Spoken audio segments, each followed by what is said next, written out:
पढ़ाई पूरी करी आपने। अगर आप ऑस्ट्रेलिया के लिए सूटेबल हो, अगर आप स्किल्ड हो, तो आपको पीआर मिल जाएगी 2 साल में, 1 साल में मिल जाएगी पीआर, इनका ये कहना है। तो इन्होंने पॉलिसी मतलब स्टार्टिंग में ही बोल दिया था कि इसका मेजर हमारा जो मकसद यही है कि जितने भी स्टूडेंट्स और ये जितने भी इमिग्रेंट्स हैं, हमें इनका नंबर कम करना है। बाकी यार सिंपल सी बात समझो, जो बंदा 3 साल में नहीं पीआर हो पाया वो क्या 5 साल में पीआर हो जाएगा? ऐसा कुछ नहीं होता। Hello guys, welcome back to VJ blogs. तो गाइस आज बहुत दिनों बाद आपका स्वागत है फिर से एक नई वीडियो में। एंड काफ़ी टाइम से मैं वीडियो नहीं बना पा रहा था, थोड़ा इशू चल रहा था, बिजी था काफ़ी। And now I am free. So आजकल आपने देखा ही होगा, बहुत ज़्यादा ट्रेंडिंग चल रहा है new migration rules, new migration policy जो आई है। तो आज मैं उसके ऊपर आपको बताने वाला हूँ, एकदम डिटेल में बताऊँगा सारे पॉइंट जो स्टूडेंट से रिलेटेड है। ठीक है, स्टूडेंट वीज़ा, टीआर, पीआर, इससे रिलेटेड जितने भी पॉइंट हैं बिल्कुल आपको प्रॉपर तरीके से बताऊँगा। ठीक है, और मैं आप कहोगे तो मैं डिस्क्रिप्शन में लिंक्स भी दे दूँगा, आप खुद भी जाकर के पढ़ सकते हो जहाँ से मैंने ये इन्फॉर्मेशन कलेक्ट की है। तो चलिए शुरू करते हैं।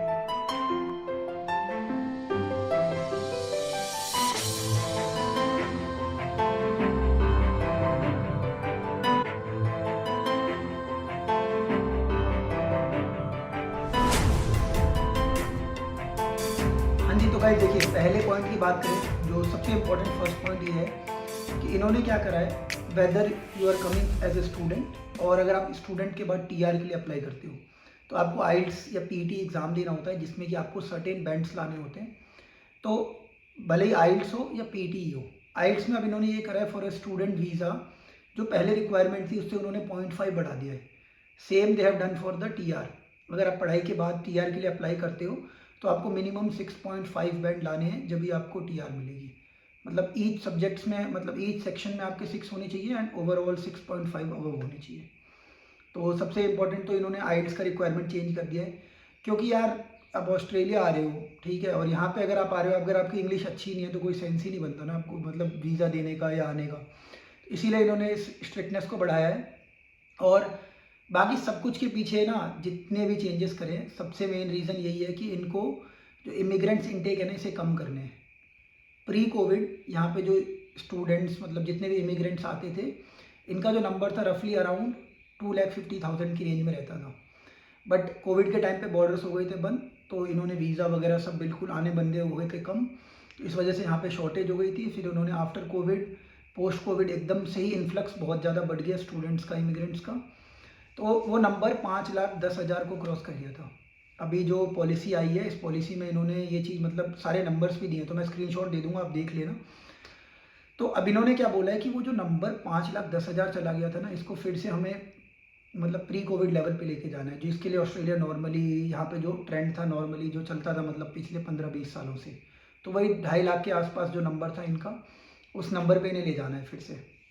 इसीलिए इन्होंने सब कुछ में स्ट्रिक्टनेस करी है। तो इस आइल्स का फिल्टर लगाने से ये एडवांटेज है कि वही आएंगे जिनकी इंग्लिश प्रॉपर है। ठीक है, इससे भी कुछ बच्चे फिल्टर आउट हो जाएंगे। तो सबसे पहले तो इन्होंने आइल्स के रिक्वायरमेंट में चेंज करी है for TR also and for student visa also. ठीक है, हाँ तो गाइज अब देखो, सबसे मेन इन्होंने और सेकंड पॉइंट जो सबसे बड़ा चेंज इन्होंने करा है कि वीज़ा के जो काउंट है ना, अब वीज़ा कम आएंगे। वीज़ा कम आएंगे का मतलब कि इन्होंने ये बोला है कि हम जो वीज़ा के नंबर थे, जैसे मैंने अभी आपको बताया 5,10,000 जो क्रॉस हो गए थे, उसको पुराने 2.5 लाख नंबर पे ले जाएंगे। तो आप खुद ही समझ जाओ कि whether student visa, whether immigrants, किसी भी कैटेगरी में यहाँ जो वीज़ा अप्लाई करके आते हैं, वो वीज़ा अब कम आएंगे। तो जो जेन्युइन स्टूडेंट्स हैं वही आ पाएंगे अब। ठीक है, वैसे भी तो जेन्युइन ही आते थे, बट आपकी प्रोफाइल स्ट्रांग होनी चाहिए। ठीक है, तो इन्होंने जो ये पॉलिसी बनाई है ना, तो इन्होंने पॉलिसी स्टार्टिंग में ही बोल दिया था कि इसका मेजर हमारा जो मकसद यही है कि जितने भी स्टूडेंट्स और ये जितने भी इमिग्रेंट्स हैं, हमें इनका नंबर कम करना है। क्योंकि यहाँ पे क्या है कि लोग आते जा रहे थे, उस हिसाब से इनका समझ रहे हो ना, इनका सेटअप है नहीं। फिर हाउसिंग प्रॉब्लम एंड देन आपका जॉब्स का इशू, फिर ये इशू स्टार्ट हो जाते हैं। तो इसको बैलेंस करने के लिए, अपनी कंट्री को सही से रन करने के लिए इन्होंने ये रूल स्टार्ट कर दिया। ठीक है, हाँ जी, तो गाइज सबसे इम्पोर्टेंट पॉइंट ये पॉइंट्स है स्टूडेंट्स के लिए। तो आपने पिछले दिनों में सुना होगा, they were doing like GT को जीएसटी से रिप्लेस कर रहे थे। GST is like a genuine student test. Okay, so GT को जो जीएसटी से जो रिप्लेसमेंट था, जीएसटी जो होगा वो थोड़ा स्ट्रिक्ट होगा एज़ कम्पेयर टू जीटी, क्योंकि अब इनके पास कोटा हो गया है कम। अब इन्हें नंबर्स जो स्टूडेंट इनटेक लेने हैं वो लेने हैं कम, ठीक है, क्योंकि वीज़ा का नंबर तो पीछे से आ गया कि 2,50,000 ही देने हैं। उसके अंदर सब आते हैं जो डायरेक्ट पीआर आते हैं यहाँ पे, 491 वे या 190 वे, मतलब बहुत सारी वीज़ा की कैटेगरी है। स्टूडेंट वीज़ा सब क्लास 500 हुआ, तो सारे नंबर्स मिला करके इनको 2.5 लाख के करीब करने हैं, ठीक है। तो इन्होंने इसलिए स्टूडेंट वीज़ा आएंगे पहले से काफ़ी कम। कोविड के टाइम पे मतलब ये सुनने में आ रहा था कि कोविड के बाद अभी रिसेंटली जो वीज़ा आने लगे थे, मतलब more than 85% 90% visa success rate था, मतलब आ रहा था बच्चों का। बट अब इन्होंने वीज़ा कम कर दिया आने, तो अब इस चक्कर में प्रॉब्लम ये है कि जो जीटीई की जगह जो जीएसटी आ रहा है वो होगा स्ट्रिक्ट काफ़ी पहले से ज़्यादा, और मे बी आई थिंक अगले इनटेक से जीएसटी एप्लीकेबल हो जाएगा।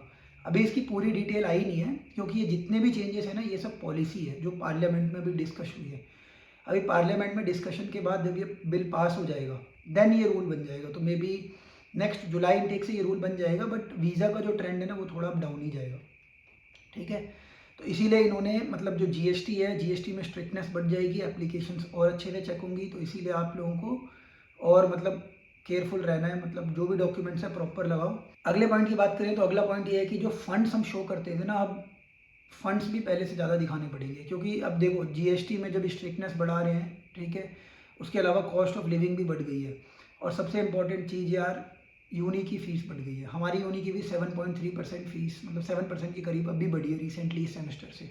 हमें जो पे करनी है इस ईयर की वो 7% बढ़ के पे करनी है, तो फीस बढ़ गई है। इस वजह से जो अब आपको फंड्स दिखाने होंगे वो फंड्स भी जो होंगे ना वो और ज़्यादा दिखाने होंगे। तो समझ लो कि ऑस्ट्रेलिया थोड़ा स्ट्रिक्ट हो गया हर चीज़ में, ठीक है। तो तभी आप अप्लाई करो जब आपको लग रहा है कि आपका आ ही जाएगा या हो ही जाएगा। फालतू गैम्बलिंग करने की जरूरत नहीं, मतलब आप ले रहे हो रिस्क, हाँ होगा नहीं होगा। कनाडा देख लो, कनाडा में थोड़े चांसेस ज़्यादा रहते हैं, वहाँ भी सुन रहा हूँ स्ट्रिक्टनेस आएगी, बट अभी वहाँ का कुछ ऐसा कंफर्म नहीं है। बट ऑस्ट्रेलिया ने तो बिल्कुल ही सिनेरियो उल्टा पुल्टा ही कर दिया, ये समझो, ठीक है। तो अगले पॉइंट की बात करें, अगला जो सबसे इंपॉर्टेंट पॉइंट है, ये पॉइंट है टीआर वालों के लिए। टीआर इज़ लाइक, सबसे पहले आप स्टूडेंट के बन के आते हो यहाँ पे, जिसे कहते हैं सब क्लास 500। फिर आप टीआर पे जाते हो जिसे सब क्लास 485 कहते हैं, टेम्प्रोरी रेजिडेंट। जितने टाइम का आपका टीआर होता है उतने टाइम में आप पीआर फाइल करो। अगर आपकी पीआर आ गई तो ठीक है, नहीं तो आपको दोबारा घर जाने का है, ठीक है। तो बंदे पहले क्या करते थे, जैसे ही आप टीआर में होते थे, टीआर एंड होने वाली होती थी, अगर पीआर नहीं आया, पीआर अगर उनकी नहीं आती थी तो वो दोबारा स्टूडेंट वीज़ा डाल देते थे। लेकिन अब ये चीज़ हो चुकी है बंद। अगर आपको दोबारा स्टूडेंट वीज़ा डालना है तो आपको अपनी कंट्री जाना पड़ेगा वापस, वहाँ से डालो। यहाँ पे स्टूडेंट वीज़ा दोबारा मोस्ट केसेस में नहीं होंगे अप्रूव। कुछ केसेस अगर उन्हें जेन्युइन लगे then they will approve it, वो उस हिसाब से चेक करेंगे केस बाय केस। तो मतलब वही है कि जितने टाइम का टीआर है उतने टाइम में आप पीआर हो जाओ, नहीं तो it will be a problem, मतलब आपको घर जाना पड़ेगा। अगले पॉइंट की बात करें तो ये भी टीआर से रिलेटेड है। टीआर का इन्होंने क्या कर दिया, अगर कोई भी 35 से ऊपर है and when they are completing the studies, अगर आप 35 से ऊपर हो तो आपको टीआर नहीं मिलेगा। पहले 45 था, ये मतलब 50 था, 45 और 45 to 50 था। अब इन्होंने 35 कर दिया है, क्योंकि इनका ये कहना है 35 से ऊपर जो भी आता है कम एक्सपीरियंस, मतलब कम चांसेस है वो पढ़ने आता है, ज़्यादा चांसेस रहते हैं वो यहाँ पे सेटल होने आता है। तो वो चीज़ भी ख़त्म कर दिया इन्होंने। अगर आप यहाँ आते हो और जब आप पढ़ाई पूरी करते हो, अगर आप 35 को क्रॉस कर गए तो देन आपको टीआर नहीं मिलेगा, ठीक है। तो ये भी एक इन्होंने चेंज किया है। फिर अगला जो एक और मेजर इंपॉर्टेंट पॉइंट है वो भी सब क्लास 485 से रिलेटेड ही है, जिसे टीआर कहते हैं। इसमें इन्होंने ये करा है कि after completing the bachelors and masters, अब आपको 2 ही साल का टीआर मिलेगा। ये मैं आपको स्क्रीनशॉट डाल देता हूँ, आप इसमें पढ़ लो। एंड आफ्टर कंप्लीटिंग मास्टर्स, जिसमें कि रिसर्च वर्क है या पीएचडी जो रिसर्च प्रोग्राम है, उसमें खाली 3 साल का ही टीआर मिलेगा। तो पहले जैसे 4-4, 5-5 साल ये था, वो इन्होंने कर दिया। ये नॉर्मल बता रहा हूँ आपको, बाकी रीजनल का +1 ईयर वो अलग चीज़ है, वो तो मिलेगा ही। बट नॉर्मली 2 साल का मिलेगा after completing the bachelors and masters, and 3 साल का मिलेगा आफ्टर कंप्लीटिंग द पीएचडी और रिसर्च प्रोग्राम्स। हाँ जी, तो गाइस शॉर्ट एंड सिंपल आपको बताऊँ, if you are doing bachelors and masters 2 years TR मिलेगा, and if you are doing masters for the research program and PhD 3 years TR मिलेगा आपको, and if you are doing from the regional +1 year, that is different thing, ठीक है। तो short and simple यही है, इन्होंने कर दिया स्ट्रिक्टनेस मिला जुला करके। इतने टाइम में पीआर आ गई तो आ गई, नहीं तो ओके बाय बाय, पैकिंग करो अपने घर निकलो। पढ़ने आए थे, पढ़ाई कर ली, आगे देखो, ठीक है, सिंपल सी बात है। और इन्होंने अब ये बोला है कि बट इसमें एक और ना बहुत बड़ी एक खुशखबरी है अपने इंडियन स्टूडेंट्स के लिए। ये रूल सबके लिए एप्लीकेबल है, बट इंडियन स्टूडेंट्स को कुछ एग्जेम्पशन मिलेंगे इसमें, मतलब अभी तक जो खबर है उस हिसाब से, क्योंकि लास्ट ईयर इंडिया ऑस्ट्रेलिया का फ्री ट्रेड एग्रीमेंट हुआ था, उसके हिसाब से इंडियन स्टूडेंट्स जो हैं इनको 1 ईयर एक्स्ट्रा मिलेगा as compare to the normal. So अगर आप रीजनल से कर रहे हो तो आपको 4 साल का मिल जाएगा, और अगर आप नॉन रीजनल से हो तो आपको 3 ईयर्स का मिल जाएगा, ठीक है। That is specifically for Indian students, but ये भी अभी क्लियर नहीं है। बट फिर भी मतलब काफ़ी जो ऑथेंटिक सोर्सेस हैं उनसे पता चला, मैं लिंक मैं यहाँ पे दे दूँगा, आप पढ़ सकते हो। तो इंडियन स्टूडेंट्स को 1 ईयर एक्स्ट्रा मिलेगा, ठीक है। तो ये समझो अपने लिए खुशखबरी है, ठीक है। एंड बाकी यार सिंपल सी बात समझो, जो बंदा 3 साल में नहीं पीआर हो पाया वो क्या 5 साल में पीआर हो जाएगा? ऐसा कुछ नहीं होता। अगर आपने पीआर होना है, अगर आप 3 साल में हो गए तो ठीक है, नहीं अगर 3 साल में नहीं हुए तो 5 साल में भी कुछ चमत्कार नहीं हो जाएगा। हाँ तो गाइज देखो, तो इसीलिए इनका मिला जुला करके ये कहना है कि पढ़ाई पूरी करी आपने, अगर आप ऑस्ट्रेलिया के लिए सूटेबल हो, अगर आप स्किल्ड हो तो आपको पीआर मिल जाएगी 2 साल में, 1 साल में मिल जाएगी पीआर, इनका ये कहना है। तो इसीलिए इतना टाइम सफिशिएंट है, जो बंदा स्किल्ड है, जिसमें दम है हम उसे लेंगे, इनका सीधा कहना है। और जो नॉन स्किल्ड है ये कह रहे हैं कि यहाँ पे ज़बरदस्ती तुम टाइम पास कर रहे हो, अपना 2-3 साल में अपना करो जॉब वगैरह और निकलो घर। अगर आप स्किल्ड कैटेगरी में आते हो, अगर आप गवर्नमेंट को प्रूव कर दोगे 2 साल में कि अगर आप इनके लिए मतलब समझ रहे हो आपके पॉइंट्स पूरे हो रहे हैं, अगर आप स्किल्ड कैटेगरी में आ रहे हो तो आपको पीआर तुरंत मिल जाएगी। मतलब मिला जुला करके ये है कि जो स्किल्ड है ना, इन्हें अपनी जो भी बंदा है स्टूडेंट वो स्किल्ड कैटेगरी में है, स्किल्ड चाहिए, जैसे कि नर्सिंग हो गया, मेडिसिन हो गया, डॉक्टर हो गया, हेल्थ प्रोफेशनल हो गए, और आपके जो आईटी हो गई, और जो इंजीनियर्स हो गए, मतलब स्किल्ड कैटेगरी के बंदे चाहिए, उनको पीआर, उनके लिए कुछ नहीं ज़्यादा फ़र्क पड़ा, उनके लिए जो चल रहा था सब वही चलेगा। बट जो बाकी जो कोर्सेज करते थे, जो समझ रहे हो ना यहाँ पे मतलब जुगाड़ पानी करके आते थे, टाइम पास करते थे, उनके लिए थोड़ा स्ट्रिक्टनेस हो गया है। तो इसीलिए यही है, आपको टीआर मिला, इनको प्रूव करो, यू आर वर्थ इट, आपको पीआर मिल जाएगी, एंजॉय करो पूरी लाइफ, कौन रोका, ठीक है। तो इसीलिए कोई टेंशन लेने की ज़रूरत नहीं है। बाकी अगर मैं आपको अगले पॉइंट की बात बताऊं, जो कि आपका लास्ट पॉइंट है, ये जितने भी रूल्स चेंज हुए हैं ये प्रपोज्ड हैं, ठीक है, ये पॉलिसी है। अभी ये रूल के ऊपर पार्लियामेंट में डिस्कशन होगा, फाइनल डिसीजन आएगा, अगर बिल पास होता है तभी अगले जुलाई से जून से अप्लाई होंगे, ठीक है। तो इसीलिए आप लोगों को भी स्ट्रेस नहीं लेने का है। बाकी सबसे मेन क्या है कि यार करियर को मेन फोकस रखो रैदर देन पीआर या समझ रहे हो ना और चीज़ें, क्योंकि अगर आप स्किल्ड कैटेगरी में आ रहे हो तो ऑस्ट्रेलिया आज भी आपके लिए बेस्ट है, आपको पीआर भी मिल जाएगा, जो चाहोगे वो हो जाएगा। नॉन स्किल्ड में आ रहे हो तो देख के आओ कि कुछ ऐसे कोर्सेज हैं जैसे कि मेडिसिन हो गया, और कुछ ट्रेड कोर्सेज हैं, उन्हीं में जिनमें शॉर्टेज है उन्हीं में जाओ, क्योंकि ये हमेशा ऐसे ही करते हैं। ऑस्ट्रेलिया तो हमेशा से ही फेमस है, मतलब समझ रहे हो ना, पीआर में सबसे ज़्यादा दिक्कत करता है ऑस्ट्रेलिया।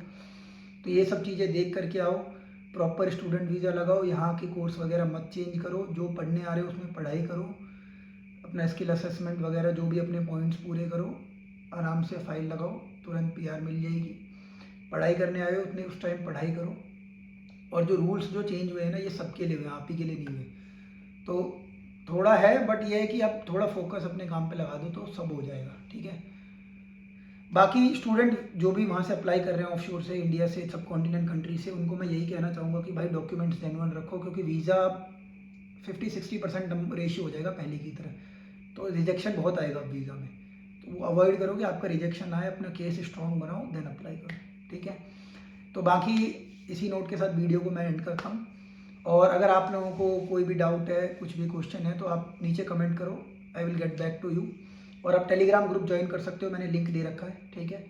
टेलीग्राम ग्रुप पे काफ़ी बंदे हैं, वो आपस में डिस्कशन करते रहते हैं, एक दूसरे से पूछते रहते हैं कौन कहाँ जा रहा है, तो आपको भी मिल जाएंगे कुछ आपकी यूनिवर्सिटी और सिटी के बंदे, तो आप उनसे कांटेक्ट कर सकते हो। एंड इंस्टाग्राम पे जाके मुझे फॉलो करो गाइस, इंस्टाग्राम पे मैं स्टोरी शेयर करता रहता हूँ, कैसा चल रहा है यहाँ पे, क्या लाइफ है, ठीक है। तो आप इंस्टाग्राम पे मेक श्योर आप इंस्टाग्राम पे फॉलो करो, और चैनल को सब्सक्राइब करो, वीडियो को लाइक करो, और कमेंट करो आपको जिस टॉपिक पे वीडियो चाहिए, I will try to make the new video. So मिलते हैं अगली वीडियो में, तब तक के लिए जय हिंद।